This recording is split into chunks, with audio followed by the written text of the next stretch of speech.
I'm a 28-year-old guy who's been in a relationship with my girlfriend, Sarah, 26, for 3 years. Our bond has generally been strong. We connect well, communicate effectively, and I truly envision a future together. However, one ongoing issue has been her close friend, Matt, a 27-year-old guy she's known since college, long before I entered her life.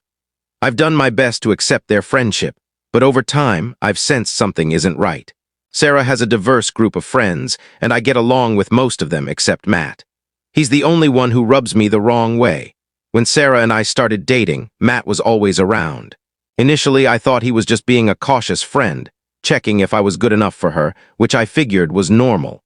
But even after it was clear Sarah and I were serious, Matt kept inserting himself into her life constantly. He messages her nonstop, morning, noon, and night, about random things like their day or old inside jokes. If she mentions something like a job interview or a doctor's visit, he's quick to follow up, sometimes even before I do. It's as if he tracks her entire schedule. At first, I found it strange but dismissed it as him being an overly attentive friend. What started to bother me were the subtle jabs he'd throw my way, often when Sarah wasn't around, though sometimes in her presence. For instance, once when I laughed about burning a meal I cooked, Matt quipped, "Lucky Sarah knows how to fend for herself in the kitchen, right?" It sounded like a joke, but it felt like a sly dig at my competence. Over the years, these little comments piled up. If I forgot a minor detail about Sarah's tastes, Matt would swoop in to remind me, subtly suggesting I wasn't a good enough partner. Once, I planned a surprise birthday dinner for Sarah and worked with her roommate to get her to the venue. Matt, being part of the friend group, was in on the plan and suggested I order her favorite cake, a specific flavor she adores. I appreciated the tip, but his tone made it feel like he was the one who truly understood her, leaving me feeling like an outsider being schooled by the guy who gets her best. Matt also has a knack for questioning whether I treat Sarah well. If she mentions I had to cancel a date night due to a late work meeting, he'll respond with something like, "He ditched you for work. That's rough. You deserve someone who puts you first." Sarah usually defends me, saying it was a one-off or unavoidable, but Matt always plants a seed of doubt. It's never an outright, "Your boyfriend's awful," but the implication is clear. Whenever Sarah and I have a minor spat, Matt somehow knows and texts or calls to check in and lend a sympathetic ear. It's almost eerie. We don't broadcast our disagreements, so either she's confiding in him or he has a knack for sensing when we're off. For example, a few months ago, Sarah and I argued about me focusing too much on work. That same evening, Matt sent her a meme about being treated like royalty, followed by, "You okay? I'm here if you need me." It might not seem like much on its own, but given everything else, it felt like he was waiting for a chance to play the perfect, supportive friend. I've tried to be reasonable because I know Sarah cherishes Matt's friendship. I don't want to be the controlling boyfriend who dictates her friendships. Sarah has other male friends, and I'm fine with them. They respect boundaries. With Matt, it feels like I'm in a quiet rivalry I didn't sign up for. He seems calculated in his actions. One pattern I've noticed, which Sarah insists is coincidental, is how Matt's dating life seems tied to hers. When Sarah was single in the past, Matt would also end up single. She once mentioned an ex she had before me. When they split, Matt broke up with his girlfriend soon after and spent tons of time with Sarah to support her. She says it was purely platonic. When Sarah and I got together, Matt started dating someone new within weeks. It felt like he only pursued a relationship because Sarah was taken. His relationship lasted about 8 or 9 months before fizzling out, and he's been single for over a year now, while Sarah and I are going strong. I can't shake the feeling he's keeping himself available for her. He's gone on a few casual dates, according to Sarah's occasional updates, but nothing serious, and he pours most of his energy into being there for her. Despite these warning signs, Sarah has always defended Matt. If I bring anything up, she takes his side, saying, "He's been a great friend forever, you're misreading him." For a long time, I held my tongue and tried to tolerate Matt for Sarah's sake. I figured as long as he was just an overly involved friend, I trusted Sarah, and she chose me. But it's gotten harder to ignore. I started feeling resentful that Matt gets a level of her time and emotional energy typically reserved for a partner. It's like he's a secondary boyfriend without the boundaries or commitment. The tipping point came last week. Sarah and I had a small disagreement about our weekend plans, nothing major. We'd planned a Saturday date, but my boss asked me to come in for a few hours, so I suggested moving our plans to the afternoon. Sarah was annoyed since she'd kept the day free, but we worked it out, and I apologized. It wasn't a big fight, but somehow Matt found out. Either Sarah vented to him or he just knew. That night he texted me directly, which is rare since we're not friends and only interact in group settings.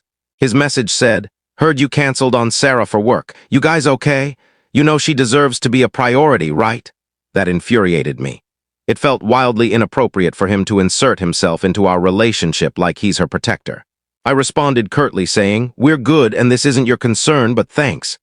I was seething but didn't want to escalate over text. After that, I had a serious talk with Sarah about Matt. I calmly laid out my perspective. His behavior over the years suggests he's in love with her or at least wants to be with her, and I think he's trying to sabotage us. I listed examples: the constant need to outdo me, remembering details about her, being overly available during our conflicts, and that inappropriate text implying I'm not good enough. I said it feels like he's waiting for me to mess up so he can step in. Sarah didn't take it well. She defended Matt, accusing me of being jealous and paranoid. She said, "Matt's never made a move, you're imagining things. He's just a caring friend." I countered that even if he hasn't acted directly, his behavior crosses friend boundaries. She got upset, saying, "I've known Matt forever, he's like family. Why are you making this weird?" The conversation escalated, and she insisted I was creating a problem out of insecurity. I backed off to avoid a bigger fight, but I felt like the villain for raising it. Sarah was upset, and I felt terrible for making her think I was attacking someone she cares about. Things have been tense since. Sarah's been a bit distant, and I'm tiptoeing around the issue, not wanting to bring it up again. Part of me is frustrated, and part of me wonders if I mishandled it. I doubt myself, even though Matt's actions seem clear. So am I wrong for telling my girlfriend her best friend is clearly in love with her? I thought she needed to hear it, but now I'm questioning if I approached it poorly. Update 1. Thanks to everyone who commented on my original post. Most agreed I wasn't wrong for pointing out Matt's behavior, which was reassuring. Sarah didn't see the post. I never told her about it, but our tension over Matt persisted. It's been a couple of weeks since our big argument about his intentions. We tried to move past it, going back to our routine, even having a nice dinner date the next weekend. I avoided mentioning Matt, and so did she, like we were pretending the fight never happened.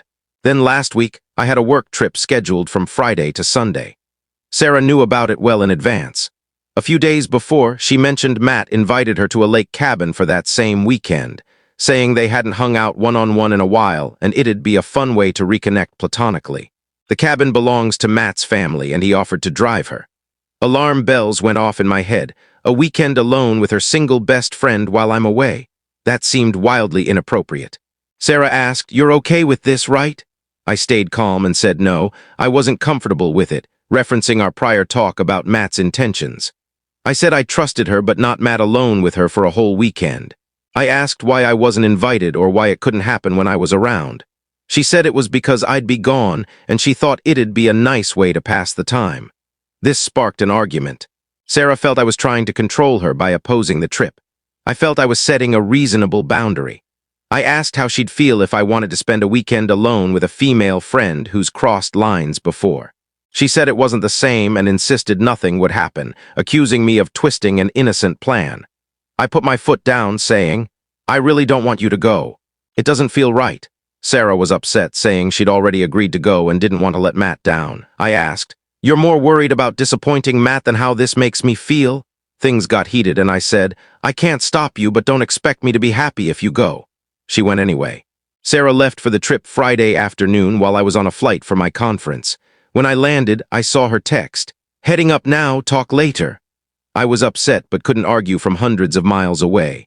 That weekend was tough. I was supposed to focus on work, but I kept imagining worst-case scenarios. I was hurt she went despite my concerns.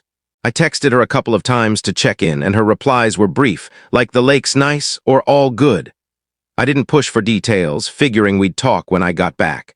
Sarah returned Sunday evening, just before I got home. When I went to her place, something felt off. She was distant, giving me a quick hug and avoiding eye contact. Usually she's excited to see me after a trip. I asked about her weekend, and she said, "It was fine, chill," in a flat tone. I tried to lighten things up, joking, "So still think I was paranoid?" She sighed and said, "I'm tired, let's not talk about it." The rest of the night was awkward. We got takeout and watched TV, but she seemed detached. Before I left, we don't live together but stay over sometimes. I said she could tell me if something was bothering her. She shook her head, saying, "I'm fine, just tired from the drive." I left feeling uneasy, sensing she was holding something back. I'm hoping she'll open up soon, but not knowing what happened is eating at me. Update 2. It's been a few days since Sarah's trip, and my gut was right. Something was up. She'd been quiet and distant, and though I gently asked about the trip, she brushed it off with, "It's fine, let's move on." Last night, while we were watching TV at her place, she got a call from Matt.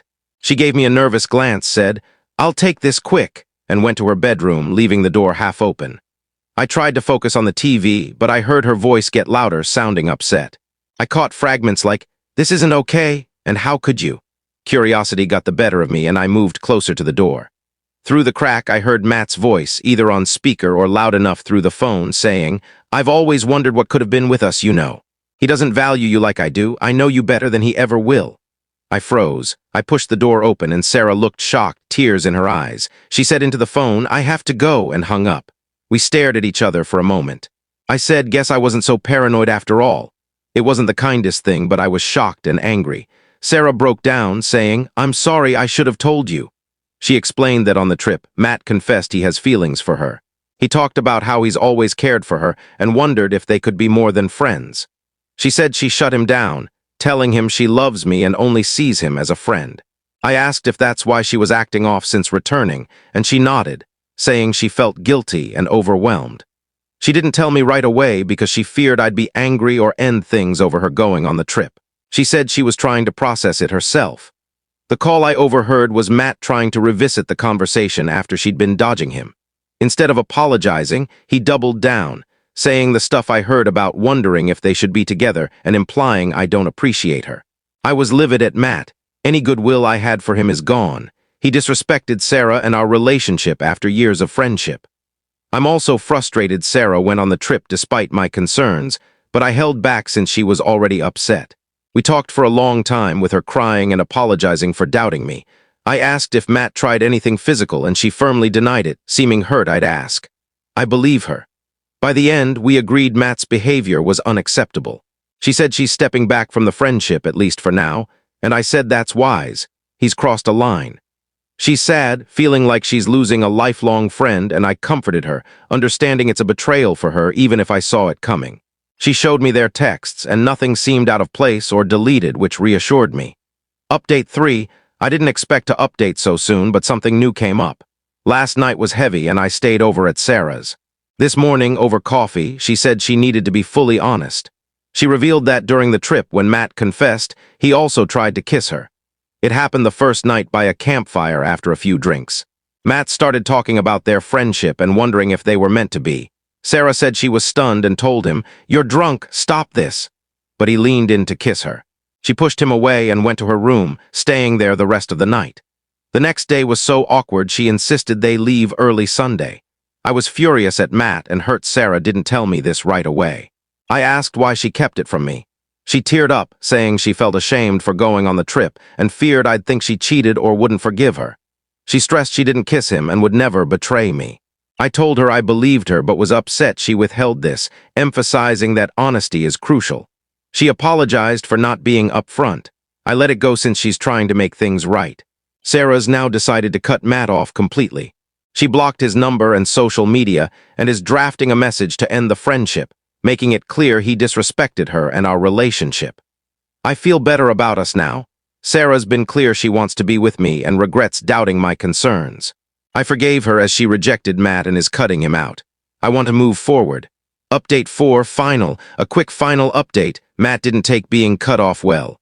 Today, Sarah found a string of emails from him since he couldn't reach her by phone or text. He dropped the nice friend act and got nasty, accusing me of manipulating Sarah and forcing her to ditch her real friends. He wrote things like, "He's controlling you, don't you see? And I know you better than he ever will. Don't throw away our bond because of some guy." It was a bitter, delusional rant. I was angry but also found his claims laughable. He's calling me manipulative when he's the one who tried to interfere in our relationship. Sarah showed me the emails and didn't respond. She said, "If I had any doubts about cutting him off, this confirms I'm right." She's more angry than sad now, especially at his insinuation that she's too weak to make her own choices. She blocked his email and any other contact method. We're planning a quiet weekend trip together soon to reset.